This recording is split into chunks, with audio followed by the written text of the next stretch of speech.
Oh, I like this book.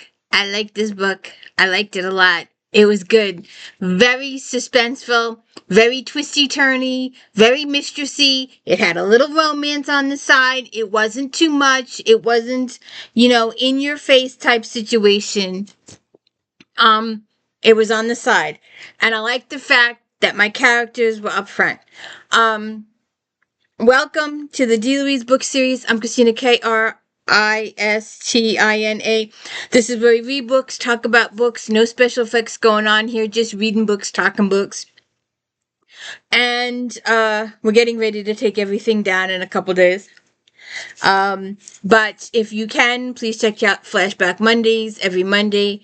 My Star Trek Next Generation recaps on Friday. And of course, if then's on Fridays, if you like this author, then maybe like that author. We got some good ideas coming up. So I'm kind of binging this series because I was involved in some data entering that I really wanted to get done. And my favorite thing to do when I'm data entering is listening to audiobooks. And I have all of these on audiobook, and it's good. I like listening to the audiobooks like while I'm doing the book. So this is book 9 in the FBI Sherlock and Savick series, and I thoroughly enjoyed it. There's quite a few bullet points. There's some in the future, and we'll get to those down the road. I don't know which specific ones I got till I get to them, but there's a couple where Sherlock and Savick are minor players. They come in much later in the story, or they play periodic little pieces here and there. And our main characters are the main focus of the whole book. Um, this book and the last couple, I wrote them down. I know I wrote them down. Um, uh, Blind, Blind Side, and 11th Hour. Um, were all like this. It was a good combination of new people and a good story with Sherlock and Savick as upfront and personal. So we had our new characters, but we also had Sherlock and Savick heavily involved in the mystery. And we start out with a side story. Again, this happened in the last book. However, this book, um, the last book, I believe, left the side story till the end. But this book brought the side story up again in the middle of the story and then went back to it at the end. So in the beginning, we have Savick and Dylan. Dylan and Lacey are trying to have a restful weekend in an out-of-town cabin. And Dylan was sent to the store, a small little neighborhood marketplace, to get some stuff, and his tire blows out, and it gets a flat tire. He's changing the tire. While he's changing this tire on the side road, this woman comes running out of her house. She's screaming and yelling, "He's gonna kill me," blah blah blah. And so Dylan goes back with her to the house, and he goes there and all the lights are on. It's full blaze. It's a completely empty house. He searches the house. He doesn't find anything. And oh, come on. Are you coming up here? Uh, what you call it? So he investigates the house, he does the whole thing, and he comes back downstairs, the woman is gone. She just vanished, completely vanished. So he calls Sherlock, they go to the local sheriff's office, the sheriff takes him out to the house, and Dylan's like, huh? I was here not even 30 minutes ago, and all the lights were on, and everything was working, and all the stuff was here, and blah, blah, blah, blah. And they get there, and the house hasn't been inhabited in over 30 years. It's just sitting there completely 100% empty. The grounds are overgrown, blah, blah, blah, blah, blah. And then, in the middle of, Savick is like, I didn't imagine this. It was real. It happened. Um, but he doesn't know what's going on. So him and Lacey go back to the cabin, and they're going to try and restore a little bit of their weekend, maybe try and investigate about the family there, because the town sheriff that they woke up in the middle of the night for this, well, not in the middle of the night, but late after dinner, he said that house hasn't been lived in many years. It's not livable. But Dylan was still like insisting on going. And when they get there, of course, he has, oh my God, what happened to me? I didn't imagine this. This was real, blah, blah, blah. So anyways, him and Lacey go back to the cabin and they get a phone call. There's been a murder inside the Supreme Court building, inside, with all their security and all their cameras and everything else going on.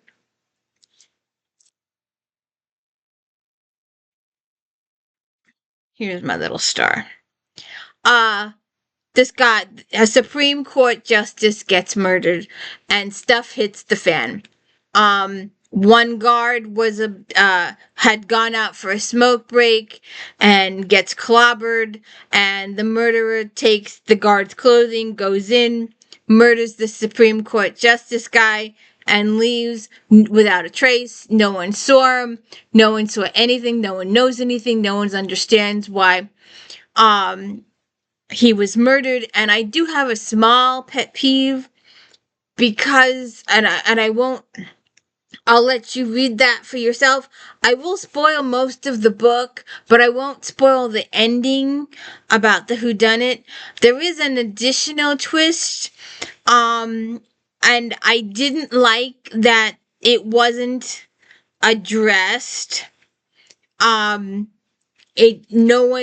secret was decided to be kept and not revealed, and that kind of bothered me, that the secret was not told to at least Dylan or Lacey or somebody. But so that kind of bothers me at the ending. That just left a sour taste in my mouth, but I guess that's what Catherine decided to go with. So we have this apparently there's a secret. And a few people know this secret, but they don't know this secret. It's like they know it, but they're not aware that they know it. So we're dealing with the murder of a Supreme Court justice. Most of the book, majority of the book, is investigating his murder.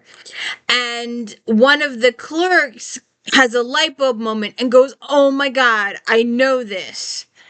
And he is killed. And then one of the other clerks is also killed. Apparently, she might know something. She might not know something. People aren't going to take chances. And that's why the ending bothers me, the not releasing, not resolving that last piece of information. And it'll never be resolved because the series has come to an end. But that kind of bothered me that she just left it like that. It really irks me that because these clerks were killed because one of the secret keepers kept the secret. And that just bothers me like crazy. If you want to know her identity, check out Dirty 30 2023 New Year's Eve video. She drives me crazy. Every single video I've ever done, regardless of the time of day she goes off. She doesn't tell time anymore, hasn't told time in years. I really just need to take the battery out. So we're dealing with, so Dylan was all in this headspace about Samantha Barrister, who, after some research, was determined to have died in 1973. Then he's dealing with the Supreme Court justice. All the cops are in it, all the FBI, CIA, the whole 9 yards. They're trying to figure out why this justice was killed. It's later, much later revealed that there was a secret. And a part of that secret is not, it's resolved, but it's not resolved. And I'm kind of frustrated on that part because these other people were killed because someone kept the secret. And it irks me. It irks me like something crazy. So then I said, like I said, the uh, the Justice Califano is killed. Then Danny O'Malley is killed, and then another couple people are killed, and they're trying to figure out what did these people know, what was the killer looking for, because Danny O'Malley's house is ransacked. Um, and of course we get a new. We have Ruth Markham for a couple of seconds. But this book is Ben Raven's, and I also had another little technical question. They're staying in Keller's house. Keller's house becomes a safe house. And I'm wondering how everybody knew where everything was in the kitchen if they weren't the normal residents, and they all acted like they were normal residents. It was just really weird. Um, but that's basically your story. The murder of the Supreme Court justice, and some of his clerks also get murdered because whether they knew it or not, they knew stuff. And what irks me, like I said before, was that there's another person out there that knows, has information that might have been able to prevent the two additional murders and didn't say anything, and that really irks the life out of me because that part of the story was not it was brought up, it was told to a person, and the person that it was told to decided to keep their mouth shut, and it that just irks the life out of me.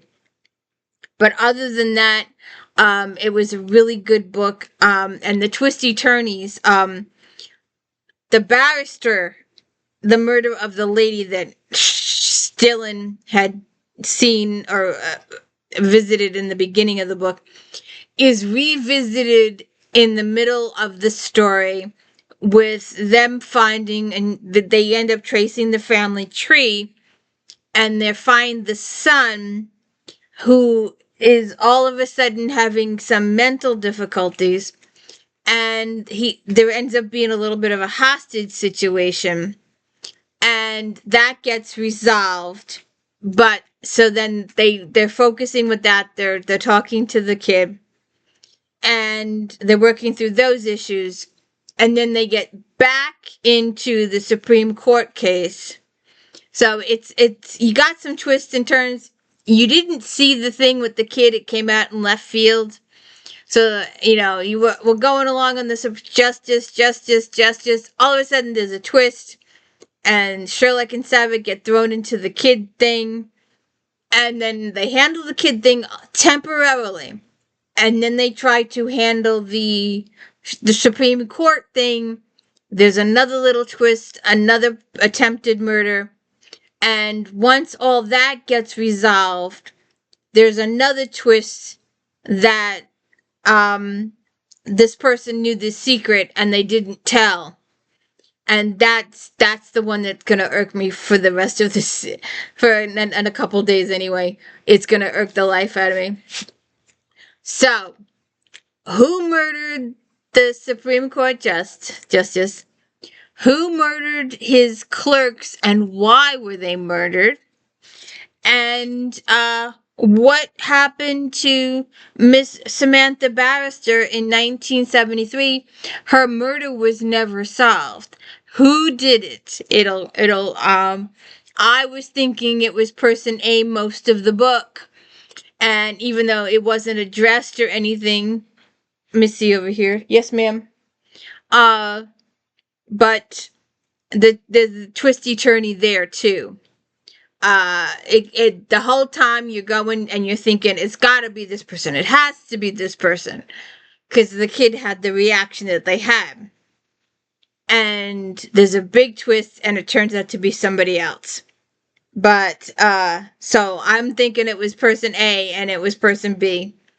But the other thing with the Supreme Court, there's some really cute stuff in here with Callie and Ben getting to know each other. It's good. It's good. So if you could please hit like and subscribe. If you could please check out Flashback Monday. I work really hard on these episodes. And if then Fridays, I've got some new ideas for February. And my pal here. I did this other video today 5 times because I still can't get it right. But anyways, if you could please hit the like and subscribe, I'd appreciate it so much. Somebody hit a thumbs down the other day and it killed my analytics completely. You wouldn't believe it. Just one person. Well, it only takes one person to destroy your analytics, so please don't. I hope you enjoyed the binge reading I've been doing on this, and have a good night. Thank you.